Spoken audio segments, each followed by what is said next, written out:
Today, we're going to talk about the 5 obstacles that are holding you back from, that next level of healthy high performance. And these are things that definitely come into the mind that hold us back. And I want to talk about these because we covered the first 3 components in the other lessons, the air, the water, the exercise. But before we go on there, you're going to realize that the mind can get in the way. So let's talk about these 5 things that can block us from the awesome health experience. And the first one I want to talk about is convinced by an authority. And we all have authority figures, okay? And it starts out in childhood, whether it's our parents or school teachers, or maybe it was a coach, or maybe it was a boss or someone else, or a medical doctor or a scientist or whoever it happens to be. These authorities, right? They have a powerful influence on us. And sometimes those authorities, and they kind of take on this spot in our head, they can hold us back. In other words, maybe someone said, you're not tall enough, or maybe it said, you're not, fast enough to make the team. At some point in your life, almost all of us have kind of looked up to an authority, whoever that was as a person, and they somehow stole our dreams. This kind of goes into the unconsciousness and holds us back. And so what you want to do, to overcome that is to find an authority that says you can. So if you get a bad diagnosis from a doctor, for example, go see another one. And if you get a bad diagnosis from that, go see another one. Go find one that gives you a diagnosis that goes to the deep levels that makes you believe in yourself. And of course, the same thing goes to fitness. Some will say, oh, well, you'll never get lean enough. Maybe it's a family member. Say, well, you know what? Find someone that supports it. Find a coach. Find someone who becomes the authority that says, yes, you can. Because if you don't, you are going to be held back by some authority that says you can. And basically, being a critic, that's easy. And in today's world, that's so popular online. Everybody can hide behind a computer and pretend or put their credentials up there and say, oh, I'm going to criticize this or this or that. It's action over perfection, and find that authority that will help you blow out that authority that may have held you back on some level. So, one of the things you can write down is write down right now, take a little exercise and write down any time that you can remember that somebody who you held as an authority figure kept you from reaching your dream or told you that you couldn't do it. And you can go back and identify that in some of the later psychological stuff, but just for now, make a note of it. The second level that holds us back, and I call this one, is body abuse has taken its toll. So body abuse. And, there's always cases where, some people have just done so much damage to the system, it's very difficult to come back. But I'll say this.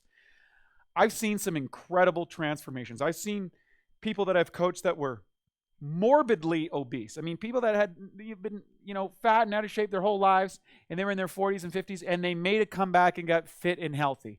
I've seen people on death's door. I mean, read that book, Come Alive, by Bernard Jensen, where he was literally down to 78 pounds on a bed, cancer metastasized the bone. He made a comeback. If those people can make a comeback, why not you, and why not now? Don't let body abuse beat you up. But let's be fair. Maybe you had a lot of body abuse and you have to reset what's possible overall. But we know this.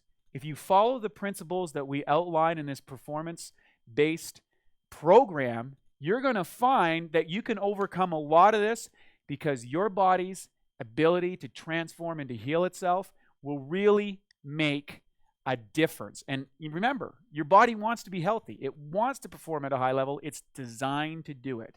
And it's our goal to help coach you up to that level, which leads us to the next thing. And that is number 3, and I'm going to put this down, inability to follow instructions. I mean, I can't tell you, I've come up with this a lot.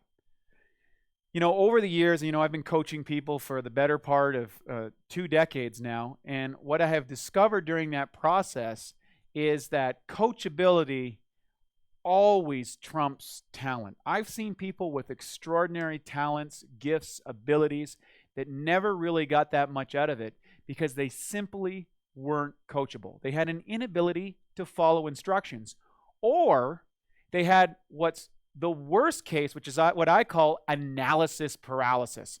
Look, take action. It's not about perfection. And today, oftentimes, because we have all these modern images that are all perfected in the airbrushed world, and the sound bites when they show the Olympic athlete, or they show the the superstar or the fitness model, and you think, oh, their life is perfect and it's easy and stuff. What that's been created and cultured, and we start getting analysis. Well, I'm too fat, or I'm too broke, or I don't have enough of this, or I don't have this. We start analyzing, or well, this guy said this and this person said that, or maybe I shouldn't do this because I don't have everything right. This leads to an inability to follow instructions. So during this course, recognize that there's some things that I may say that you might not agree with, or that you've heard different. What I want you to do is suspend your disbelief. I want you to suspend your analysis and go for an experiential change and just do the best that you can. But make notes to see if you're able to follow instructions. Are you able to follow the once-a-day routine? Are you able to incorporate the 12 essential principles that we're going to teach during this course? And if you even get half of them, you're going to be in a great shape.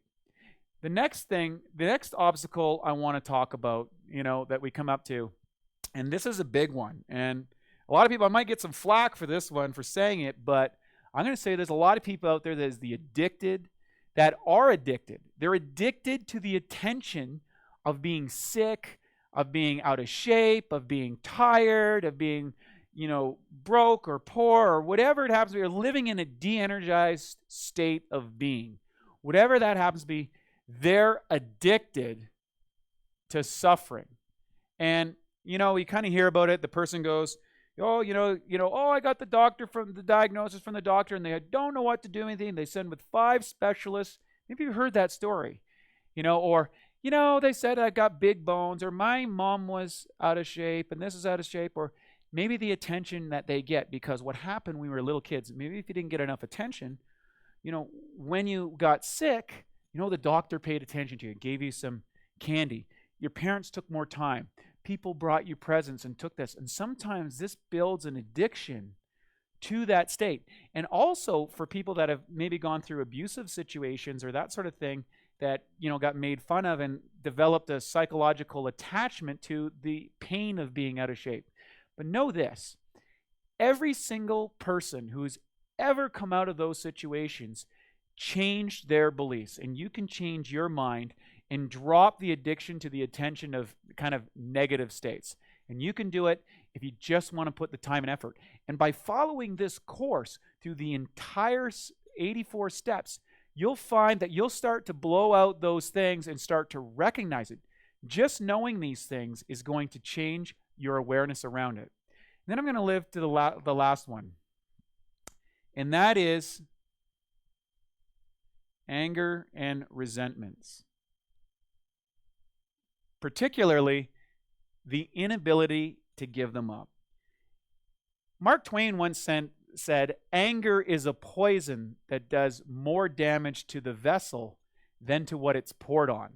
Holding anger, hate, resentments, these type of things inside your body, even if they're legitimate, even if you have a good reason for it, does so much damage to your health. If you look at your body when you get under anger, I mean, there was a scientific study done where they actually showed as a person got angry, what was coming out of their saliva glands was a toxic poison. This affects your entire body. Just thinking about it makes me clam up about, when I was, caught in cycles of anger or resentments, and I had to work really hard to give this up. And you know what's interesting? When you start giving these old patterns of anger and hate and resentments, it has a physiological state on your body. People start to notice that you're light and bright and easy to be around. There is a metabolic response. You become more anabolic in your body and less catabolic. You produce more endorphins and less cortisol. And in today's world, that's important. So recognize that we all have these 5 things to a certain extent. We've all been told by someone that we couldn't do it or we couldn't achieve what we want. We've all done a certain amount of body abuse. I mean, living on the planet, you're getting, you're taking a certain amount of damage. Of course, there's some people doing more than others, but the reality is we're all taking a certain amount of damage and we're all aging. We've all been taught about, we might have had challenges learning, or we might not have found the way that we learned, or we might have thought too much about learning, right? We've all had that. I've, had to overcome many areas in this about learning. And then addicted to the attention of, the sad story. One of the great things that I learned a long time ago is when you catch yourself in those things, to say, hey, you know what? That's the saddest story I ever heard, and kind of laugh about it, and it kind of changes the states and breaks the cycle, and you just go out and do it. And finally, this one here. Many of my clients throughout the years have had some very challenging situations, some things that were really hard to give up.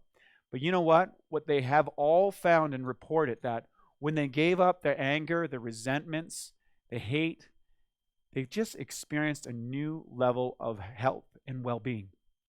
It's not all about the physiology. It's a lot of it has to do with what's in your mind. So being aware of these 5 obstacles to super health and high performance, I hope you learned something today. Write down the ones that meant something to you, and make sure that you come back and get our next lesson. We'll see you there real soon.